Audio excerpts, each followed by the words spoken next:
नमस्कार। आपके अपने ही चैनल केवी न्यूज़ में आपका स्वागत है। आज हम बात करेंगे क्लास 2 से लेकर 12 तक के एडमिशन की पूरी प्रक्रिया। आप चैनल में अगर पहली बार आए हैं तो इसे अवश्य सब्सक्राइब करें। वीडियो थोड़ा लंबा हो सकता है लेकिन आपके लिए काफ़ी उपयोगी हो सकता है, इसलिए आप इसे स्किप ना करें। एक एक पॉइंट जो मैं बताने जा रहा हूँ वो आपके लिए काफ़ी इम्पोर्टेंट है। क्लास 2 से ऊपर के एडमिशन की प्रक्रिया, सबसे पहले हम उम्र की बात करेंगे, क्योंकि केंद्रीय विद्यालय संगठन में नामांकन में जो उम्र दिया गया है उनका एक स्लैब बना हुआ है। अगर आप उम्र को ध्यान में रख करके चलते हैं तो आपको नामांकन के समय में परेशानी नहीं होगी। तो हम बात करना चाहेंगे, अभी आप स्क्रीनशॉट देख सकते हैं हमारे चैनल में जो स्क्रीन में दिया हुआ है। क्लास 1 एज इसका है 6 से 8 साल, 2 का है 7 से 9 साल। अब ये एज कैलकुलेशन कब तक होता है? जिस ईयर में आपका बच्चा नामांकन लेने जा रहा है, यानी 31 मार्च 2025, 26, जो भी आप जिस ईयर में एडमिशन ले रहे हैं, कैलकुलेशन उस ईयर का होता है। यानी मान लीजिए आप बच्चे का नामांकन 2025 में लेने जा रहे हैं, तो 31 मार्च 2025 को बच्चा आपका 1 क्लास के लिए 6 से 8 साल कंप्लीट कर चुका हो, यानी 6 साल से अधिक हो और 8 साल से कम हो। 1 अप्रैल वाले बच्चे को भी कंसिडर किया जाता है। यानी क्लास 2, 3, 4, यहाँ से एक एक जो स्लैब दिया गया है, यानी क्लास 2 के लिए 7 से 9 साल, थर्ड के लिए 8 से 10 साल, फोर्थ के लिए फिर 9 से 11 साल और पाँचवा के लिए 9 से 11 साल। यहाँ दोनों में यानी क्लास 4 और 5 आप देख पा रहे होंगे स्क्रीन में, दोनों का सेम एज है। ऐसा इसलिए है क्योंकि न्यू एजुकेशन पॉलिसी के तहत पहले क्लास 1 में एज जो हुआ करता था वो 5 से 7 साल होता था, लेकिन 2022-23 से इसे बढ़ा दिया गया है, यानी अब ये 6 से 8 हो गया क्लास 1 के लिए। उसी के अनुसार अब ये क्लास 5 के बच्चे का एज होना चाहिए 9 से 11 साल, और यानी पहले से ये चला आ रहा है, तो इसलिए क्लास 5 और 4 ये दोनों के आपको एज सेम होंगे। उसी प्रकार क्लास 6 का 10 से 12 साल, 7 के लिए 11 से 13 ईयर्स, क्लास 8 के लिए 12 से 14 ईयर्स, 9 के लिए 13 to 15 ईयर्स, क्लास 10 के लिए 14 to 16, और इसके ऊपर क्लास के लिए कोई एज बार नहीं है। इसमें एक और विशेष पॉइंट है जो है CWSN। वैसे बच्चे जो CWSN है या दिव्यांग है, डिजेबल्ड है, उनके लिए 2 साल का जो है रिलैक्सेशन है। बाकी बच्चों के लिए एज जो है वो आप देख पा रहे हो, आप इसे नोट कर लें, क्योंकि बहुत सारे गार्जियन आते हैं और कहते हैं कि सर हमें क्लास 6 में लेना है एडमिशन बच्चे को, तो वहाँ पे वो एज जो है उनका या तो ज़्यादा हो रहा होता है या कम हो रहा होता है, इसलिए वो बच्चे का नामांकन नहीं करा पाते हैं। तो सबसे इम्पोर्टेंट सेक्शन है उम्र। आप अपने बच्चे का उम्र देख सकते हैं स्लैब के अनुसार कि वो किस क्लास के लिए फिट हो रहा है। इसके बाद हम बात करेंगे डॉक्यूमेंट के लिए। डॉक्यूमेंट में सबसे पहला जन्म प्रमाण पत्र, यानी बच्चे का जो जन्म प्रमाण पत्र है वो मैंडेटरी डॉक्यूमेंट है सबसे पहला। उसके बाद दूसरा है सर्विस सर्टिफिकेट, यानी सर्विस सर्टिफिकेट वैसे जो सरकारी कर्मचारी हैं, चाहे वो राज्य सरकार के हो चाहे वो सेंट्रल गवर्नमेंट के हो।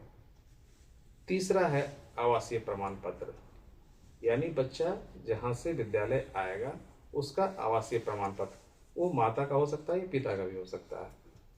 इसके बाद कास्ट सर्टिफिकेट, बच्चा अगर रिजर्वेशन कैटेगरी में है तो उसके लिए कास्ट सर्टिफिकेट देना जरूरी है। सबसे पहले हम बात करते हैं क्लास 2 से लेकर 8 तक के लिए। क्लास 2 से 8 तक के लिए बच्चे का नामांकन के समय में कोई एग्ज़ाम नहीं लिया जाता है, यानी केंद्रीय विद्यालय में अगर वैकेंसी है तो उसके लिए कोई बच्चे का टेस्ट नहीं लिया जाता है। और केंद्रीय विद्यालय गाइडलाइन के अनुसार जो है सर्विस प्रायोरिटी के आधार पर एडमिशन होते हैं। यानी क्लास टू 8 जो भी एडमिशन होंगे उसमें कोई टेस्ट नहीं होगा और प्रायोरिटी कैटेगरी के प्रायोरिटी के अनुसार होता है। यानी जो कैटेगरी 1 है, उसके बाद 2 है, 3 है, इस तरह से एडमिशन होता है। ये कैटेगरी क्या है, हमारे आप डिस्क्रिप्शन बॉक्स में लिंक दिया गया है। केंद्रीय विद्यालय में कैटेगरी क्या है, कौन से पेरेंट्स किस कैटेगरी में आते हैं, इसका एक विशेष वीडियो बना हुआ है जिसे आप अवश्य देख लीजिए, ताकि आपको कैटेगरी से लेकर के कोई आपको शक ना हो कि किस कैटेगरी में मैं आता हूँ। इसके बाद बात करते हैं क्लास 9 के लिए। क्लास 9 के लिए नामांकन के समय उनका एक टेस्ट होता है 100 मार्क्स का, जो 3 घंटे का होता है। इसमें आपके बच्चे का science, maths, Hindi, English, social science हर एक से 20-20 मार्क्स का प्रश्न पूछे जाते हैं। बच्चा इसमें जो जनरल कैटेगरी के है उनको कम से कम 33% लाना होता है और SC, ST और CWSN के कैंडिडेट को 25% लाना आवश्यक है। इसके बाद क्लास 9 के जो बच्चे टेस्ट दिए उनका एक मेरिट लिस्ट बनता है और उस मेरिट लिस्ट में भी कैटेगरी को प्रायोरिटी दिया जाता है। यानी जो कैटेगरी 1 के बच्चे उनको पहले, फिर दूसरा, इस तरह से उनका मेरिट लिस्ट बनाया जाता है। इसके बाद बात करते हैं क्लास 10 और 12 के लिए। केंद्रीय विद्यालय संगठन एडमिशन गाइडलाइन के अनुसार क्लास 10th के लिए बच्चे का नामांकन अगर होता है तो कम से कम बच्चा 9th में 55% और CBSE बोर्ड से पास किया होना चाहिए। इसमें भी मेरिट लिस्ट जो बनता है वो कैटेगरी वाइज बनता है। यानी जो कैटेगरी 1 के बच्चे हैं वो सबसे पहले आएंगे, फिर 2 के, फिर 3 के, इसी तरह वो भी बनता है। क्लास 11 के नामांकन को लेकर जो एडमिशन गाइडलाइन है उसमें क्लास 10th के रिजल्ट निकलने के बाद, यानी क्लास 10th के रिजल्ट निकलने के बाद सबसे पहले वैसे बच्चे का नामांकन होता है जो केंद्रीय विद्यालय में पढ़े हो या उसके नेबर विद्यालय के हो। यानी केंद्रीय विद्यालय में जहां कक्षा 11 की क्लासेस होते हैं और जिस केंद्रीय विद्यालय में क्लास 10 तक का स्कूल है वैसे बच्चे को प्रायोरिटी मिलता है। यानी वैसे बच्चे का नामांकन होने के बाद सीट जब बच जाती है तब बाहर के बच्चों का नामांकन होता है और ये नामांकन लगभग रिजल्ट के 10 दिनों के बाद से शुरू होता है। इसमें कोई एज बार नहीं है। इसमें जो नामांकन की प्रक्रिया है, सबसे पहले वो केंद्रीय विद्यालय अपने ऑफिशियल वेबसाइट पे या पेपर के न्यूज़पेपर के माध्यम से सूचना देते हैं कि 11 में फॉर्म फिलअप किया जाता है। तो इसमें जिस केंद्रीय विद्यालय में जो स्ट्रीम चल रहा है उसके अकॉर्डिंग अगर वहाँ वैकेंसी है तो वो वैकेंसी निकालता है और जब इसका प्रोसेस ख़त्म होता है तो फिर एक मेरिट लिस्ट बनाते हैं। उसमें भी उसी कैटेगरी वाले यानी प्रोसेस को ही सबसे पहले वरीयता दिया जाता है। यानी जो कैटेगरी 1 है, 2 है, 3 है, यानी सीनियरिटी उसी से बनाया जाता है। अब हम बात करेंगे कि क्लास 2 से 12 तक की सूचना, कि नामांकन की सूचना आप किस प्रकार जान सकते हैं। यानी क्लास 2 से 12 में सबसे मोस्ट इम्पॉर्टेंट चीज़ जो है वो है कि उस पर्टिकुलर केंद्रीय विद्यालय में जहां आपके बच्चे का नामांकन होना चाहिए या करना चाहते हैं उसमें वैकेंसी है या नहीं।